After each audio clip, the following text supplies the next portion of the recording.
Subscribe करें और bell दबाएं ताकि कोई खबर रह न जाए।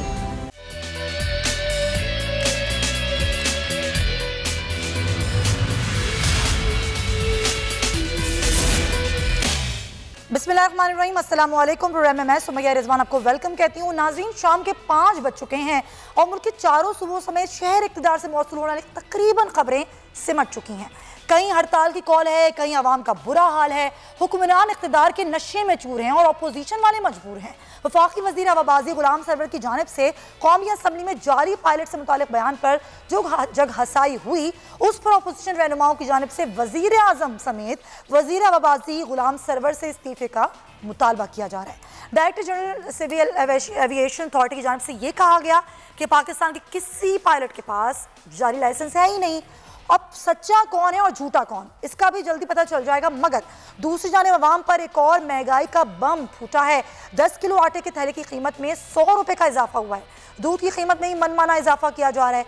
आम आदमी महंगाई की चक्की में पिसता जा रहा है। इसमें बात करेंगे कराची के अवाम की, और उनका कोई पुरसाने हाल ही नहीं है। के इलेक्ट्रिक के मजालिम है, उसकी मनमानी है। शहर कायद के अवाम की सबसे बड़ी यही परेशानी है। महकमे मौसमियात की जानिब से बारिश की पेशगोई के साथ अब अवाम ये सोचने मजबूर हैं कि अब कितनी बिजली जाएगी या फिर मुख्तसर वक्त के लिए बिजली आएगी। इसी पर हम बात करेंगे कराची शहर की। और के इलेक्ट्रिक के मामले वज़ीर आज़म ने नोटिस लिया है, इसी पर एक इजलास जारी है। इस इजलास में क्या बातें अब तक हुई हैं, जो मेरे पास खबर है वो ये कि नैब को भेजा जा रहा है ये मामला, तो नैब कार्रवाई करेगा के इलेक्ट्रिक के खिलाफ और किस तरीके से करेगा। शहबाज अहमद हमारे नुमाइंदे हैं, उनसे बात करेंगे। शहबाज, ये इजलास जारी है, मज़ीद क्या डेवलपमेंट सामने आई है इस इजलास से? जी देखिए, इजलास ये जारी है और जो इजलास का एजेंडा है उसमें 3 इंपॉर्टेंट चीज़ें हैं। सबसे जो इम्पोर्टेंट है वो तो के इलेक्ट्रिक के जो निर्ख हैं कि क्या कराची के लोगों को रिलीफ मिलेगा या नहीं, इस पर जो है बड़ी मुफस्सल ब्रीफिंग दी गई है। ये काबीना की तवानाई कमेटी का इजलास है, जिसमें असद उमर भी हैं, उमर अयूब भी हैं, मुशीर खजाना भी हैं, अब्दुल रज़ाक दाऊद भी हैं, उसके अलावा दीगर मुआवनीन ख़ुसूसी भी हैं। और दूसरी जो सबसे इंपॉर्टेंट चीज़ वज़ीर इमरान खान को आगाह किया गया कि इस वक्त जो लोड शेडिंग कराची में हो रही है और उस लोड शेडिंग से कराची का नुकसान हुआ है, तो वज़ीर इमरान खान ने काफी बरहमी का इजहार भी किया है और ड्यूटी असाइन की है उमर अयूब और असद उमर को कि वो कोऑर्डिनेट करें सूबाई हुकूमत से, और वफाकी हुकूमत तमाम वसाइल जो है वो फराहम करेगी। वज़ीर इमरान खान को यह भी ब्रीफिंग में बताया गया कि इजाफी गैस जो है वो कराची को फराहम कर दी गई है और इस गैस फराहम करने का बुनियादी मकसद यही है कि जो इलेक्ट्रिक जो लोड शेडिंग इस वक्त कर रहा है उससे जो है अवाम की जान छूट जाए। तो अभी इस वाले से एक तो नैब जो है, चेयरमैन नैब, उन्होंने भी नोटिस ले लिया है और जो नैब कराची है उनको भी अहकाम जारी कर दें कि वो इस तरह मामले को देखेंगे। और अभी के इलेक्ट्रिक के निर्खों से मुतालिक अभी तक कोई हतमी फैसला नहीं हो सका क्योंकि इजलास से गुज़िश्ता 2 घंटे से जारी है। एक और इम्पोर्टेंट बात है, जो 73 अरब रुपए का जो बोझ है अवाम पर डालने का घरेलू और कमर्शियल गैस सार्फिन से, उसका भी आज फैसला होना है, जिसको 3 जुलाई को ICC ने फैसला किया था मगर कैबिनेट ने उसको रिफ्यूज कर दिया था। तो उससे मुतालिक भी जो है वो इजलास में इस वक्त ब्रीफिंग जारी है। तो ये 2-3 बड़े फैसले होने हैं कि लोड शेडिंग जो कराची वाले जो शहर हैं उसका खात्मा कैसे होगा, इसमें इजलास का फैसला होना है। लेकिन वज़ीर आज़म ने वाज़ेह अल्फाज में कहा है कि हम तमाम जो है वसाइल फराहम करेंगे और कराची की तरक्की जो है वो वफाकी हुकूमत की अव्वलीन तरजीहात में शामिल है। दूसरा जो बड़ा निर्खों से मुतालिक फैसला है, और तीसरा जो बिजली का जो घरेलू सार्फिन पर जो बोझ डाला जा रहा है उसका जो है वो ICC के फैसले को अगर आज के इजलास में ये फाइनल होना है कि ये 73 अरब का बोझ अवाम पर डाला जाएगा या नहीं डाला जाएगा। बिल्कुल आप सही कह रहे हैं। अब सारी ज़ाहिर नजरें लोगों की लगी हुई हैं कि वज़ीर आज़म क्या कर लेंगे। बहुत शुक्रिया शहबाज अहमद, क्योंकि अभी आपने सुना कि लोग कहते हैं कि जैसे किसी चीज़ का वज़ीर आज़म नोटिस लेते हैं तो हमें परेशानी शुरू हो जाती है। तो क्या परेशान होने की, घबराने की कोई बात है या फिर घबराया बिल्कुल भी ना जाए? तो इसी पर हम बात करेंगे। सारे MQM पाकिस्तान ने भी एहतजाज बना और MQM जो थी एहतजाज करने के लिए आई भी थी, लेकिन मेहमानों से मैं तारुफ करवा देती हूँ। हमें स्टूडियोज़ में ज्वाइन करें चीफ न्यूज़ ऑफिसर हैं, सीनियर सहाफ़ी हैं, तज़ियाकार हैं फैसल अजीज़ खान साहब। फैसल साहब बहुत शुक्रिया। कुंवर नवीद जमील साहब हमें ज्वाइन कर चुके हैं MQM पाकिस्तान से। कुंवर साहब, आप लोगों ने एहतजाज भी किया, गो कि आप लोग हुकूमती इत्तेहादी हैं, लेकिन आप लोगों ने एहतजाज किया, ये भी कहा कि के इलेक्ट्रिक का कोई पुरसाने हाल नहीं है। ये बताइएगा कि जब असद उमर साहब आए थे इतवार वाले दिन और उन्होंने कहा था कि अब गैर एलानिया लोड शेडिंग नहीं होगी, लेकिन इस पर कोई अमल नहीं हुआ। आज कितनी उम्मीद है कि वज़ीर आज़म इजलास सदारत कर रहे हैं तो आज कुछ हो पाएगा? देखिए, हम जो जमहूरी तरीक़ाकार है उसके मुताबिक हम आवाज़ बुलंद कर रहे हैं और जब तक के इलेक्ट्रिक और नेपरा जो इसको कंट्रोलिंग अथॉरिटी है, वो दोनों अपना किबला दुरुस्त नहीं कर लेते। हम किसी ना किसी तरीके से एहतजाज करते रहेंगे, इसलिए कि कराची के अवाम हमारे लिए अहम है और उनके मसाइल हमारे लिए अहम है। नहीं तो कंवर साहब, ये जो एहतजाज आप कर रहे हैं, ज़ाहिर है आप लोग तो हुकूमत के इत्तेहादी हैं, सिर्फ एहतजाज से तो काम नहीं बनेगा ना, मिल के बैठ के बात करें। ज़ाहिर है हुकूमत जो वफाक है उसका तो बड़ा इसमें हिस्सा है, वफाक तो बहुत कुछ कर सकती है। आपको एहतजाज से उम्मीद है, वज़ीर आज़म से उम्मीद नहीं है? देखिए, आपके यकीनन इल्म में होगा कि MQM का डेलीगेशन खालिद मकबूल भाई की सरबराही में वज़ीर आज़म से मिला था। जी। और उन्होंने जो डिस्कशन किया उसमें जो टॉप प्रायोरिटी पर था वो यही कि इलेक्ट्रिक का इशू था। उसके बाद वज़ीर आज़म साहब ने के कहने पर उमर अयूब साहब ने मीटिंग की, वो ऑनलाइन थे, इस्लामाबाद से गवर्नर साहब डिस्कशन हुई, फिर अगेन डिस्कशन हुई। उसमें पेशरफ ना होने की वजह से MQM जो कि पहले नेशनल असेंबली में एहतजाज कर चुकी थी, नेशनल असेंबली से बाइकाट कर चुकी थी, उसके बावजूद फिर MQM ने दोबारा से प्रोग्राम बनाया। उसके तमाम नुमाइंदे चलकर इस्लामाबाद गए, इसलिए कि ये जो नेपरा इसको वो करती है, मॉनिटर करती है, और ये वफाकी गवर्नमेंट का एक इदारा है। और वहाँ पर जाकर हमने एहतजाज किया, धरना दिया, और तमाम उनके काबिल ज़िक्र बुज़रा जो थे वो धरना एहतजाज तो जारी है, ज़ाहिर वो तो आपका क्या आप दें, एहतजाज भी करें। लेकिन आज आमिर लियाकत हुसैन साहब बोलते हैं कि मैं तो इस्तीफ़ा दूंगा वज़ीर आज़म से मिलकर। उनको लगता है शायद इस तरीके से लोड शेडिंग जो है वो ख़त्म हो जाएगी।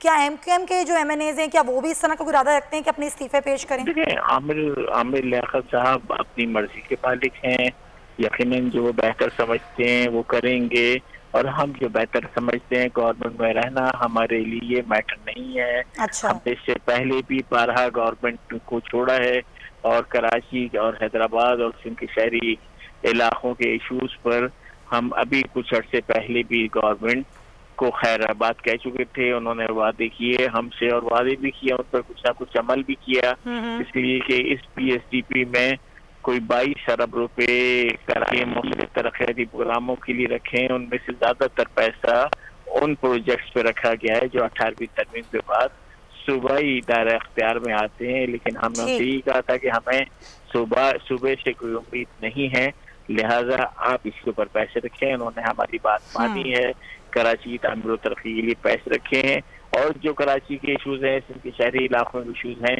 उनको हम ऊपर आवाज बुलंद करते रहेंगे, और जब तक के इन शहरी इलाकों के और कराची के मसाइल हल नहीं हो। चलें, बहुत शुक्रिया आपका कुंवर नवीद जमील साहब हमारे साथ मौजूद। पाकिस्तान तहरीक इंसाफ से रियाज फातियाना साहब भी हमें ज्वाइन कर चुके हैं, लेकिन उनसे पहले फैसल साहब, अभी आप सुन रहे थे ज़ाहिर MQM ने भी एहतजाज किया, खुद PTI के अपने लोगों ने एहतजाज किया, जो कि अपोजिशन का किरदार अदा कर रहे हैं सिंध में, वो भी एहतजाज करते रहे। गो के फिर आवाज़ पहुंची वज़ीर आज़म तक, गवर्नर सिंध लेके गए वहाँ तक उनकी फरियाद, फिर आए असद उमर साहब, उन्होंने वादा भी किया, फिर भी कुछ नहीं हुआ। आज जो इजलास हो रहा है, क्या लग रहा है कुछ हो पाएगा? देखिए, ये जो एहतजाज हो रहे हैं ये हम दिहाइयों से देख रहे हैं कराची इलेक्ट्रिक के ख़िलाफ़, या उससे पहले KESC उसके ख़िलाफ़। इस एहतजाज को हम इस सिंपल ले जाते हैं कि बिजली की कीमतें कम की जाएं, लोड शेडिंग ख़त्म कर दी जाए। ये 2 पॉइंट हैं बस। अच्छा, होता क्या है, हर इजलास के बाद लोड शेडिंग में इजाफा हो जाता है और कीमत और बढ़ा दी जाती है।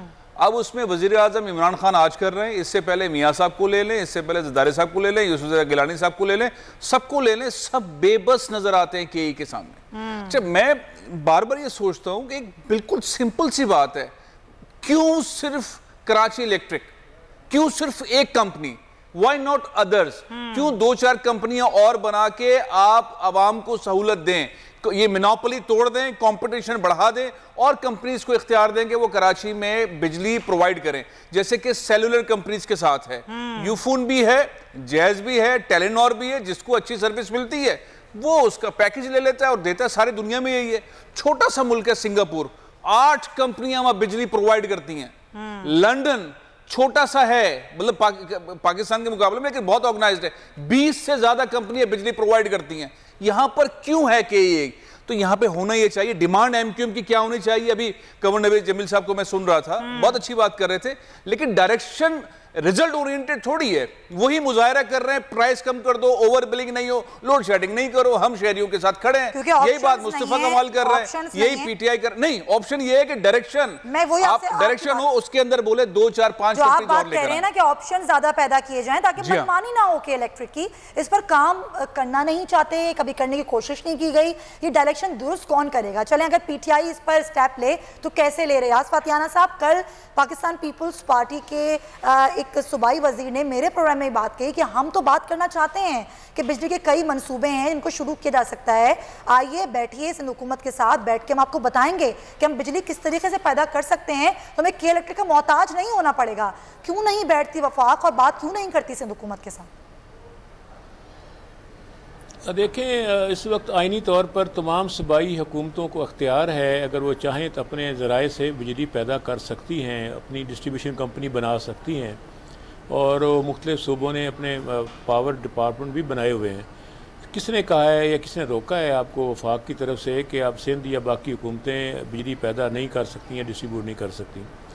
और दूसरा, जहाँ तक मैं अभी सुन रहा था कि इलेक्ट्रिक की बात, मैं इसमें कोई मजायका नहीं समझता अगर कराची में भी एक से ज़्यादा डिस्ट्रीब्यूशन कंपनियां बना दी जाएं इलेक्ट्रिसिटी की, और प्राइवेट सेक्टर आगे बढ़ सकता है। अगर कराची के जो हैं प्राइवेट सेक्टर के लोग आगे आना चाहें और अपनी कंपनी बनाएं तो उसमें रुकावट नहीं होनी चाहिए। आईनी तौर पर कहीं नहीं लिखा हुआ ना कानूनी तौर पर कि एक एरिया में दूसरी कंपनी डिस्ट्रीब्यूशन की नहीं बन सकती। हर चीज़ ओपन है और हर बात पे हम वफाक पर इल्ज़ाम तराशी करते हैं। अपने इख्तियारात खुद इस्तेमाल करें, अपनी ज़िम्मेदारियाँ खुद उठाएं, आइन कानून को ज़रा अच्छी तरह पढ़ लें, कहीं कहीं पाबंदी नहीं है, आप अपने मामलात खुद हल करें। देखें ना, अब वफाक भी क्या करे, अब बहुत बड़ा फ़ॉरेन और पाकिस्तानी डेट जो है कर्जा, वो उसका बोझ वफाक पर, डिफेंस भी हमारी ज़िम्मेदारी, दुनिया के ममालिक के साथ तल्लुकात कार पे अखराजात भी हमारी ज़िम्मेदारी, पब्लिक सेक्टर डेवलपमेंट भी हमारी ज़िम्मेदारी। करना चाहे तो बहुत कुछ कर सकते हैं रियाज फातियाना साहब। नहीं 70% 26% शेयर्स हैं के इलेक्ट्रिक में, आप क्यों नहीं कर सकते कुछ भी? ये इतना बेबस क्यों समझ रहे हैं अपने आप को? जी मेरी अर्ज सुने, 70% जो हम इकट्ठा करते हैं रेवेन्यू, उसका 70% सूबों को देना पड़ जाता है कि बाकी हमारे पास 30% बचता है। उस 30% में मैं कहता हूँ होना ये चाहिए कि जो कर्जा है उसको भी डिस्ट्रीब्यूट कर दिया जाए। 70% कर्जा सूबों के हवाले किया जाए कि आप अपने अपने जो प्रोजेक्ट जहाँ जहाँ खर्च हुए हैं उसका कर्जा अदा करें, डिफेंस में भी सूबे शेयर दें, तो फिर हर्ज नहीं। हम 30% वफाक के पास रेवेन्यू का रखने को तैयार हैं अगर सूबे जो अखराजात का बोझ भी बर्दाश्त करने के लिए तैयार हो जाए। तो इसमें बहरहाल कि फिर दूसरा सूबे कैसे अखराजात का बोझ बर्दाश्त करेंगे? सिंध की बात करें वो तो यही कहते हैं कि हमें तो फंड रिलीज ही नहीं किए जाते, तो वो तो कहते हैं जब मिलेंगे नहीं तो हम क्या बोझ बर्दाश्त करें? जी फंड रिलीज हो रहे हैं। उसके बाद देखें कि इलेक्ट्रिक जो है ये हमारे एक पड़ोसी दोस्त मुल्क की कंपनी के पास इसके एग्जेक्टिव इख्तियारात हैं, गवर्नमेंट के शेयर्स भी इसमें हैं, ये नहीं कि गवर्नमेंट के शेयर्स इसमें नहीं है। अब एग्जेक्टिव इख्तियार इसका एक दूसरे पड़ोसी मुल्क के पास है। अब उसमें देखना ये पड़ता है कि उनसे हमारे खारजा तल्लुकात भी ख़राब ना हो, क्योंकि जब हमें ज़रूरत पड़ती है। अपोजिशन तो कह रही है ज़ाहिर बेनिफिशियरी हैं अबराज ग्रुप वाले, तो आप लोग क्या करेंगे उनके खिलाफ? अब तो ये इल्ज़ाम भी आप लोगों पे लग रहा है ना, किस बात का? अबराज ग्रुप के हवाले से सर, कि अबराज ग्रुप ने फंडिंग की है, अबराज ग्रुप तो बेनिफिशियरी है, तो कैसे उसके खिलाफ आप लोग जाएंगे? देखें ऐसी कोई बात नहीं है।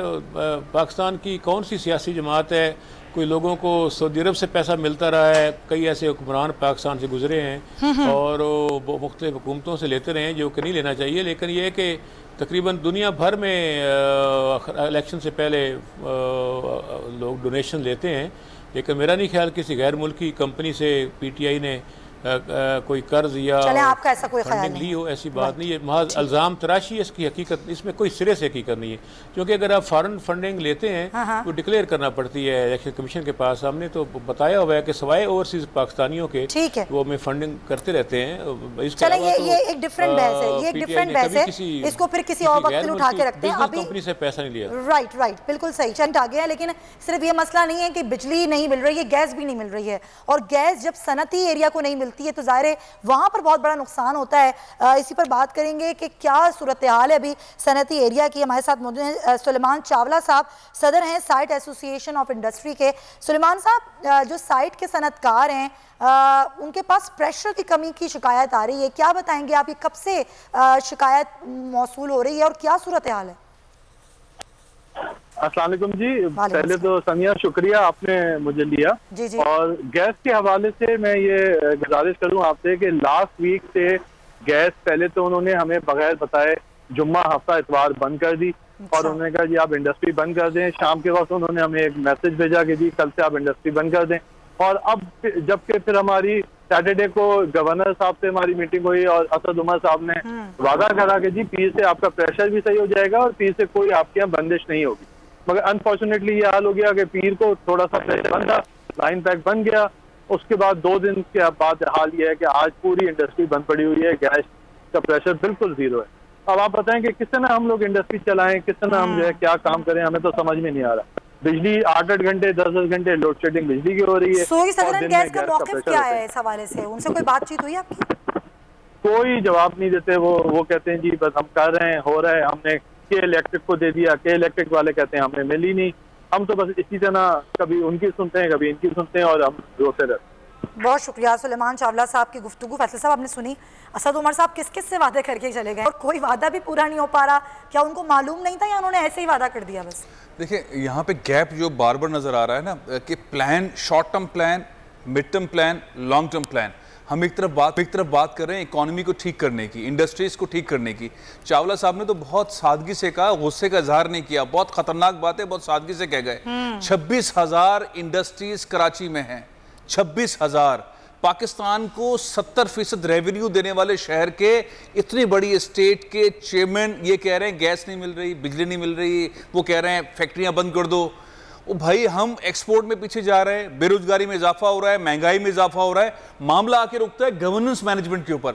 असद उमर साहब के आके जबरदस्त स्टाइल के अंदर बात करने में क्या बात है, वो पता नहीं कितने सालों से ये बातें कर रहे हैं पार्लियामेंट में खड़े होकर, जलसों में खड़े होकर। मामला ये है कि ब्यूरोक्रेट से काम कैसे लेना है, चीजें किस तरह चलानी है, ये ब्यूरोक्रेसी इनकी बात ही नहीं मान रही, इनको काम लेना नहीं आता ब्यूरोक्रेसी से। छोटी छोटी चीजों के अंदर वो अटका देते हैं। ये आज आपने देखा इमरान खान साहब ने जो है वो इतना बड़ा ऐलान किया, 4-5 महीने के बाद जाके आज पता चला है कि अब जाके हाउसिंग की चीजों के अंदर वो रोजाना या हफ्ते में 2-3 दफा बैठेंगे, तब जाके चीजें हल होंगी। प्राइम मिनिस्टर आके बैठेंगे, प्राइम मिनिस्टर क्यों बैठेंगे 3-3, 4-4 दफा हफ्ते के अंदर? कहां है पीछे नीचे पूरी ब्यूरोक्रेसी, कहां है मिनिस्ट्री? जब आपने एक ऐलान कर दिया कि हाउसिंग के शोबे के अंदर आपने पैसे दे दिए, सब्सिडी दे दी, उसको शो बना दिया, दिसंबर तक आपने कह दिया नीला पीला काला पैसा डाले और काम करें। बिल्डर कह रहा है कोई सुनता ही नहीं है। प्राइम मिनिस्टर के बाद बार बार जाके बड़े बड़े टॉप बिल्डर जो है टाइकॉन जाके बैठ जाते हैं। फाइनली इमरान खान कह रहे हैं कि नहीं चलो मैं करूंगा। ओ भाई नीचे मिनिस्ट्री कहां है, सेक्रेटरी कहां है, डिपार्टमेंट्स कहां है, क्यों काम? इसी तरीके से बिजली और गैस का मामला भी यही है कि बड़े लेवल के ऊपर चीजें अभी बैठ के कराची के मसले के ऊपर प्राइम मिनिस्टर इजलास क्यों कर रहे हैं? ये कौन सा इतना बड़ा मसला है कि प्राइम मिनिस्टर कराची के मसले पे बैठ के मसले हल करने वाले मसले हल लोगों को आता नहीं है। पीटीआई के अंदर किस तरह से ब्यूरोक्रेटिकली मसले को हल करना है, हर चीज चली जाती है ऊपर, उसके बाद फिर कुछ और हल्के इस्तेमाल होते हैं। ब्रेक लेते हैं, वापस आए थोड़ी सी बात करेंगे। अब पंजाब की सियासत में क्या हलचल मच रही है उस पर ही बात करेंगे। क्या वहां पर कोई -1 होने वाला है? इस ब्रेक के बाद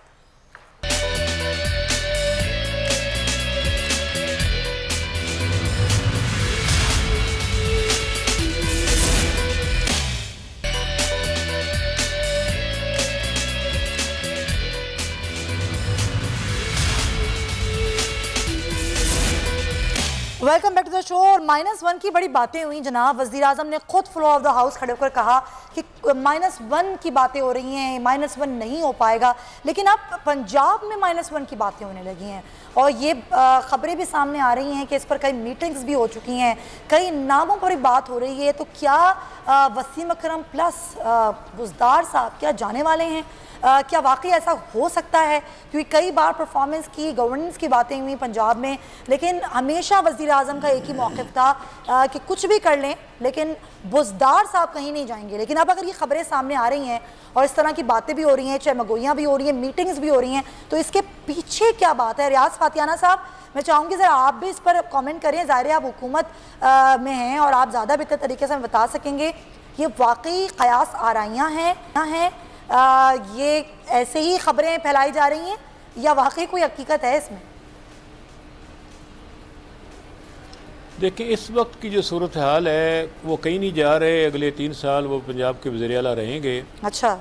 और उनके बारे में तो आम लोगों की राय है कि वो बड़े अच्छे मुंतज़िम हैं और बहुत तहम्मुल मजाज हैं, बहुत बुर्दबार हैं और वो जनती हैं, क्योंकि इतनी उनकी खिदमात हैं तो सीधा जन्नत में जाएंगे। इतना अच्छा। उनके अवाम उनके बारे में मुतमिन है। इस बात का भी आपको यकीन है? मेरा ख्याल है कि इसमें किसी को परेशान नहीं होना चाहिए। बुज़दार साहब एक बड़े सूबे के वज़ीर आला हैं और सबसे बड़ी बात है उनका ताल्लुक साउथ पंजाब से है और वो उसमें कोई ऐसी चीज़ नज़र नहीं आ रही जिससे महसूस हो कि उनकी तब्दीली बहुत नागज़ीर और ज़रूरी है।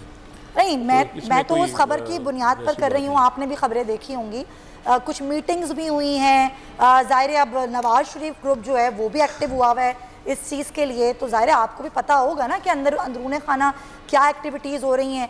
इतना श्योर हैं आप कि कुछ नहीं होने वाला, जन्नत ही है वो? ऐसी कोई बात नहीं है। देखिए, अरकान असम्बली उनके साथ खड़े हैं, वज़ीर आज़म का एतमाद उन्हें हासिल है और लेकिन अगर कोई तहरीक एतमाद ले आती है, जमात नून लीग ले आती है, तो फिर क्या होगा अगर कोई तहरीक एतमाद आ जाती है वज़ीर आला के खिलाफ? देखें, पाकिस्तान के आइन के मुताबिक वज़ीर आला का चुनाव हो या अदम एतमाद की तहरीक हो या बजट हो, हर शख्स जो जिसके टिकट पर जमात के आया है अपनी जमात के फ़ैसले को टो करने का, उन पर अमल करने का पाबंद है। अगर कोई MPA अपने जमात के फ़ैसले पर अमल नहीं करता अदम एतमाद के मामले में या वज़ीर आला के चुनाव में, वो D सीट हो सकता है, उसकी सीट पे दोबारा इलेक्शन हो सकता है, लिख कर जमात भिजवा सकती है इलेक्शन कमीशन को। तो दूसरी बात यह है कि जो हमारे इत्तेहादी हैं वो भी ज़ाहिर है इस वक्त हमारे साथ हैं, उनके पास वफाक की वजारत भी है। सर, खबर ये भी है कि खाफ लीग ने भी इस पर अपनी हिमायत का ऐलान किया है, वो भी इस पे चाहते हैं कि ऐसा हो? नहीं है। अच्छा, देखें, सर दस्त तो इसमें कोई ऐसी बात महसूस नहीं की जा रही, नफाक नहीं है। दोनों जमातें इत्तेहाद के साथ मिलकर चल रही हैं और ख़ुद चौधरी शुजात और परवेज़ साहब ने भी इसका बरमला आज़ार किया है, मुनसलाई साहब ने भी, कि हम इकट्ठे रहेंगे और हम इमरान खान को नहीं छोड़ेंगे। मेरा ख्याल है कि इसमें अफवाहें ज़्यादा हैं। असल में जब कोई बड़ी खबर ना हो तो फिर हमारे यार दोस्त कोई ना कोई खबर बना लेते हैं, तो मीडिया के लिए कोई ना कोई टॉपिक चाहिए होता है। अच्छा, आजकल वो बुज़दार साहब चले सर, ये अगर ऐसी कोई बात होगी ना तो कुछ दिनों बाद पता चल ही जाएगा, क्योंकि ऐसा होता है कि जब खबरें आती हैं आप लोग इनकार करते हैं, लेकिन वो फिर खुद ही खबर जो है वो सामने आ जाती है पूरी मिच्योर होके। चलें, जब तक के लिए हम इसको छोड़ते हैं। फैसल साहब से मैं कमेंट ले लेती हूँ इस चीज़ का। चलें, आपका तो पॉइंट आ गया ना, ऐसा कुछ भी 2 साल से असल में कुछ भी नहीं है, सीरियस है, कोई बात नहीं। पॉइंट है जी फैसल साहब। असल में रियाज फतियाना साहब ने तो बहुत शानदार बात कह दी है, जन्नती कह के। अगर मैं आपको यहाँ रोकूं, जी बिल्कुल, आप माजरत के साथ, राना सना साहब हमारे साथ मौजूद हैं, उनसे जानते हैं ज़रा पंजाब की सियासत में क्या हो क्या रहा है। बहुत शुक्रिया, क्योंकि खबर है और मैंने भी कई अखबारों में पढ़ी कि आप लोग कुछ सोच रहे हैं ऐसा कि कोई तहरीक अदम एतमाद लाएँ, वज़ीर आला यानी कि पंजाब में -1 की बातें हो रही हैं, क्या बताएंगे आप? देखिए, इसमें जहां तक अदम एतमाद की तहरीक का मामला है, तो इस बारे में मेरे इल्म में या मेरी इंफॉर्मेशन में तो कोई बात नहीं है। और मेरा ख्याल है कि PMLN की तरफ से कोई अदम एतमाद की तहरीक मूव करने के ऊपर कोई काम नहीं हो रहा। लेकिन जो इस वक्त मुख्तलिफ क्वार्टर्स में जो हिलजुल हो रही है और जिस किस्म की बातें हो रही हैं, पॉलिटिकल वर्कर के तौर पे लगता है कि बुज़दार साहब की शायद छुट्टी होने वाली है। तो ये जरा मुझे बता दें कि वो जो छुट्टी होने वाली है वो आप लोगों की कोशिशों से होगी या हुकूमत खुद करेगी? ऐसा नहीं ख्याल कि वो हमारी कोशिशों से है। वो मेरा ख्याल है कि PTI जो है उसके ऊपर, जब PTI की लीडरशिप के ऊपर या इमरान खान साहब के ऊपर बुज़दार साहब को तब्दील करने का प्रेशर, तो अगर मैं ये कहूँ कि पहले दिन से है तो ये गलत नहीं होगा। तो मेरा ये ख्याल है कि शायद अब उस प्रेशर को कंसीड किया जा रहा है और अब जो है ये चेंज लाने जा रहे हैं और उस मकसद के लिए जो है वो इस किस्म की बातें PMLN के जो अपना जो अनासर है जो इनसे मिलते जुलते हैं उनको मिल रहे हैं, इधर उधर और अपने जो इत्तेहादी हैं उनको थोड़ा इंगेज कर रहे हैं, ताकि जब हम ये अमल करें तो इस अमल में हमें कोई मुश्किलात पेश ना आए। मेरी असेसमेंट ये है कि ये कोई ऐसी बात होने जा रही है। अच्छा राना साहब, मगर अगर वो तब्दील हो तो क्यों हो? तो अभी राज फताना साहब कह रहे हैं बड़े नेक आदमी हैं, जन्नती आदमी हैं, मासूम आदमी हैं, क्या मिलेगा उनको तब्दील करके? नहीं, ये तो तब्दील करने वालों से सवाल होना चाहिए। ये कहा कि उनको तब्दील किया जाए, क्योंकि हमारी जो इंफॉर्मेशन है या हमारा जो नॉलेज है वो तो ये सारा प्रोविंस जो है ये बड़ी गाला से कंट्रोल हो रहा है। नून लीग तो ऐसा नहीं चाहती ना कि वो चेंज हो। नून लीग तो नहीं चाहती ना ऐसा। कैबिनेट बैठी है जी, नून लीग तो नहीं चाहती ना कि बुज़दार साहब चेंज हो। नहीं, हम उसको रखना चाहते हैं, ना उसको चेंज करना चाहते हैं। हम तो इस पूरे जो अरेंजमेंट है हम उसके साथ नहीं है। अच्छा। लेकिन मामला ये है कि हमारा ये मौक़िफ़ है कि ये एक बोरा है, ये बनी गाला में जो किचन कैबिनेट बैठी है वहीं से सारे मामला कंट्रोल हो रहे हैं। राइट। बुज़दार गरीब को तो जो हुक्म मिलता है वो बजा लाता है। बहुत शुक्रिया राना सनाउल्लाह साहब जी। फैसल साहब सॉरी मैंने आपको उस वक्त रोक दिया। अभी आपने राना साहब की भी गुफ्तगू सुन ली, अब आप बताएं आपका तज़िया क्या कहता है? देखिए, जो परफॉर्मेंस है बुज़दार साहब की, उससे तो मुस्लिम लीग नून को फ़ायदा हो रहा है। ज़ाहिर है जो पिछले सीएम रहे शहबाज शरीफ साहब की जो परफॉर्मेंस थी, आप उससे जितना भी इख्तलाफ करें, डेवलपमेंट के ये चीज़ें काम उन्होंने काम किए, केसेस 25,000 उन पर बने हुए लेकिन काम किया। ये मामला ये है कि बुज़दार साहब के 3-4 एलिमेंट्स को आप न्यूट्रली उनको नोट कर लीजिए और फिर अंदाज़ा हो जाएगा कि उनकी परफॉर्मेंस क्या है। वो पब्लिक में आके अपने काम के बारे में नहीं बता सकते हैं, वो मीडिया पे बात नहीं कर सकते हैं, वो सवालों के जवाब नहीं दे सकते हैं, वो फाइलें नहीं पढ़ सकते हैं, वो एग्जीक्यूशन पावर नहीं रख सकते हैं। और उनके पास एग्जीक्यूशन पावर वाली चीज़ें भी नजर आ रही हैं। वो 3-3, 4-4 दिन एक चीज़ को लेकर बैठ जाते हैं और ये सबको पता है। तीसरा, करप्शन बहुत ज़्यादा है पंजाब में। इनकी दौर के अंदर करप्शन बहुत ज़्यादा है। इनको ब्यूरोक्रेसी के साथ चलना समझ नहीं आ रहा। दोबारा सेक्रेटरी चेंज करते हैं, चीफ सेक्रेटरी चेंज करते हैं, आईजी चेंज करते हैं, अपना स्टाफ चेंज कर देते हैं, कंफ्यूज हैं। इनके short term, mid term, long term plan समझ नहीं आ रहे। अब ये सारी चीज़ों के बावजूद पता नहीं कौन सी ऐसा फीता है, कौन सी ऐसी कसम है, कौन सा ऐसा मामला है जिसकी वजह से इन्हें रखा गया है या रखे हुए हैं या चल रहे हैं। मेरे हिसाब से तो ये ट्रेनिंग पॉइंट नहीं है पंजाब की वज़ीर आलाशिप, जहाँ पे एक नए आदमी को ला के बिठाया जाए और उसको बोले भाई अब आप काम शुरू करें, क्योंकि आप साउथ पंजाब से थे, क्योंकि वहाँ काम नहीं हुआ, क्योंकि आपके इलाके में सड़कें नहीं है, क्योंकि आपके इलाके में पानी नहीं है, चूँकि पसमानदा इलाके के हैं, इसलिए आप करें। ये कोई जवाज़ नहीं है।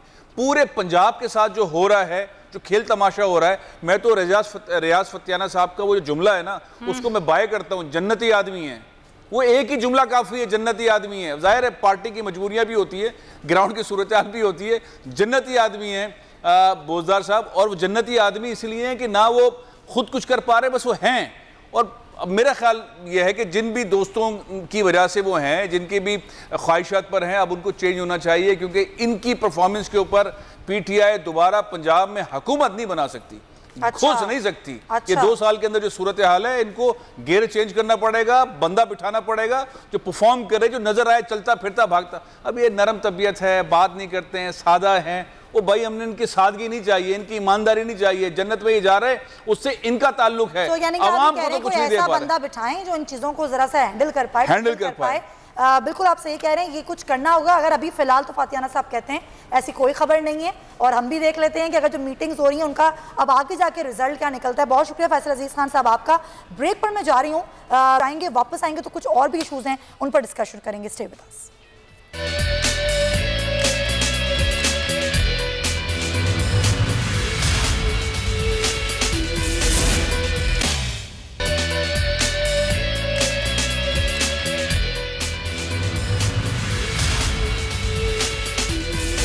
Welcome back to the show. और जब से सिविल एविएशन के हवाले से और पायलट्स के हवाले से बात की वज़ीर वबाजी ने, उसके बाद से आज जो खबर आई, अब इसमें समझ में नहीं आता कि जो डीजी सिविल एविएशन है वो कहते हैं कि जितने भी पाकिस्तानी पायलट्स के पास लाइसेंस हैं वो सब असली हैं, कोई जारी नहीं है।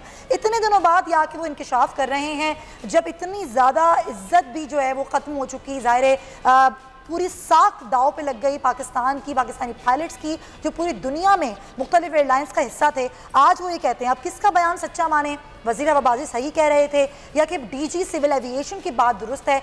वो उन्होंने बात की है, ओमान एविएशन को ख़त उन्होंने लिखा है और कई हफ्तों बाद उनको ये ख्याल आया कि वो ये बात करें कि जितने भी लाइसेंस हैं हमारे जारी करदा वो सब के सब असली हैं। इसी बात करने के लिए मेरे साथ स्टूडियोज़ में मौजूद हैं हमारे नुमाइंदे हैं इरशाद संजरानी। संजरानी, ये इतने दिनों बाद ख्याल आया डीजी सिविल एविएशन को कि हम ये बताएं और ये ख़त लिख के बताएंगे जी हमारे पायलट्स के पास लाइसेंस बिल्कुल असली हैं, उसी वक्त खड़े क्यों नहीं हुए अगले ही दिन जब वज़ीर हवाबाजी ने बयान दिया था? देखें, ये इसको डिप्लोमेसी भी कहते हैं और फिर क्योंकि उन्होंने यहाँ पर दो मामले हैं। एक तो पाकिस्तानी पायलट्स जो कि यहाँ पे पाकिस्तान की एयरलाइंस में काम करते हैं, 850 से ज़ायद पायलट्स हैं, और एक ये मामला था। दूसरा मामला था उसका इम्पैक्ट क्यों किया गया कि भाई 262 पायलट्स हैं जो पाकिस्तान में काम करते हैं, उनके लाइसेंस जो है वो जारी है या मशकूक है। इस हवाले से जो हुकूमत एक कमेटी बनाई जिसके जो फेडरल जो मैरीटाइम अफेयर्स के सेक्रेटरी हैं रिजवान, उसकी सदारत तहकीकात, इसमें 262 पायलट्स के हवाले से इन्होंने ताज़ा तरीन जो रिपोर्ट जो है वो वज़ीर-ए-आज़म को पेश कर दी है, जिसमें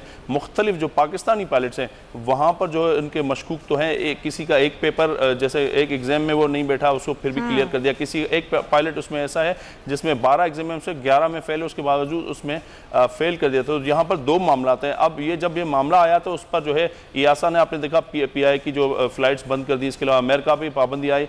अब ये जो मामला डीजी सिविल एविएशन जो कह रहे हैं वो एक तो डिप्लोमेसी हो सकती है, एक तो दूसरा ब्यूरोक्रेसी, क्योंकि दूसरे मुल्क को लिख रही है। तो उसमें ये जवाब उन्होंने दिया है कि ये तो मामला जो है मीडिया उठा रहा है, लेकिन हमारे जो सिविल एविएशन का जो इदारा वो मुस्तनद इदारा है और तमाम पायलट्स के जो लाइसेंस जो है वो असली हैं और ये मामला जो है मिस हैंडल किया है। मामला मिस हैंडल असल में किया है हुकूमत ने, और सबसे ज़्यादा मिस हैंडल किया वज़ीर हवाबाजी गुलाम सरवर खान। उन्होंने देखा कि वो ऑन द फ्लोर बोल रहे हैं कि 262 पायलट, तो पाकिस्तान की एयरलाइन में जो पाकिस्तानी पायलट्स जो काम करते हैं उनके लाइसेंस जो है उस हवाले से 262 हैं, और इसके अलावा फॉरेन एयरलाइंस में जो 104 मजमूई तौर पर पाकिस्तानी जो पायलट्स काम करते हैं उसमें 99% जो है वो क्लियर हो गए, उसमें सिर्फ अब 8 रहते हैं, 96 क्लियर हो चुके हैं। तो ये दो अलग अलग मामला हैं, इसको समझने की जरूरत है। लेकिन एक रिपोर्ट जो ताज़ा रिपोर्ट जो 2-3 दिन पहले जो है वज़ीर आज़म को पेश कर दी, और वही रिपोर्ट जो है रिजवान अहमद जो कि सेक्रेटरी है मैरीटाइम अफेयर्स के और बोर्ड ऑफ इंक्वायरी के सरबराह है, उन्होंने सबमिट कराई है सुप्रीम कोर्ट ऑफ पाकिस्तान में। तो अब ये मामला तो दो अलग-अलग हैं।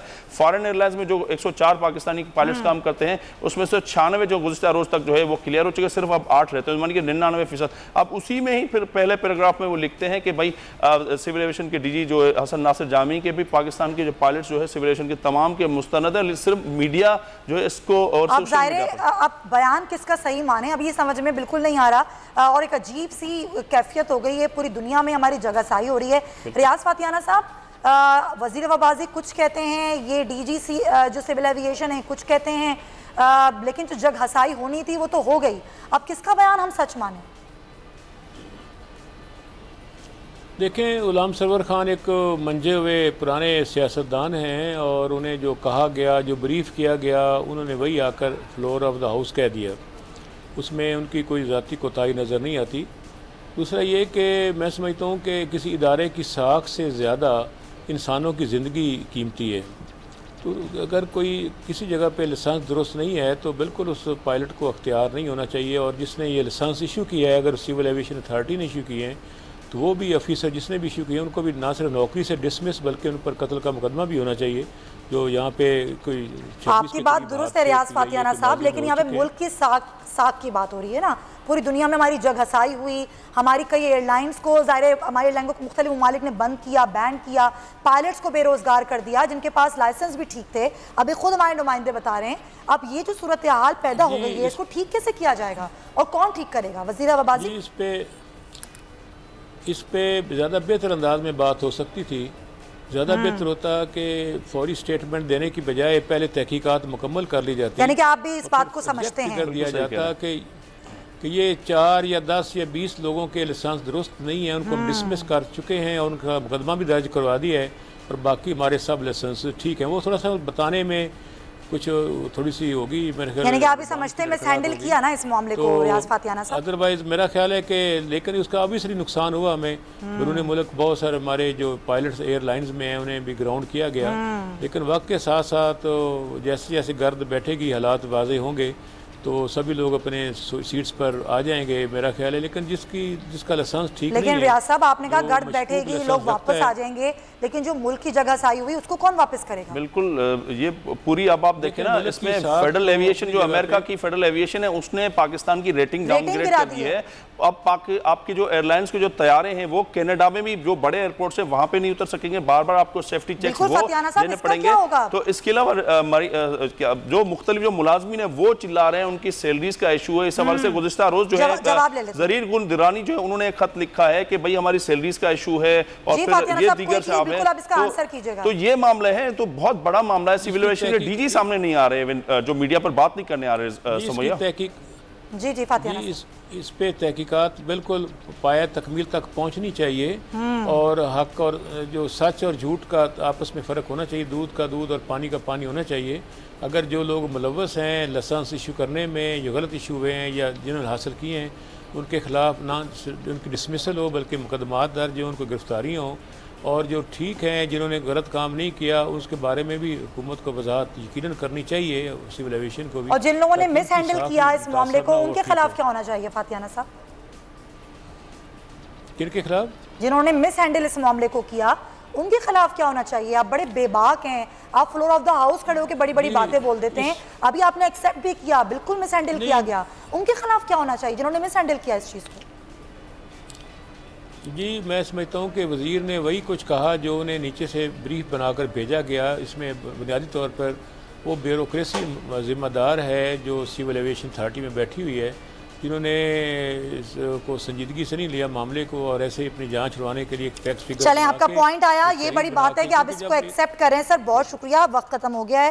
रियाज फातियाना साहब आपके वक्त का बहुत शुक्रिया, इरशाद सांजुरानी आपका भी बहुत शुक्रिया। इसी नोट के साथ प्रोग्राम से मैं आपसे इजाज़त चाहूँगी। अपना और अपने प्यारों का बहुत ख्याल रखिएगा। इंशाल्लाह आपसे कल मुलाकात होगी। अल्लाह हाफिज़।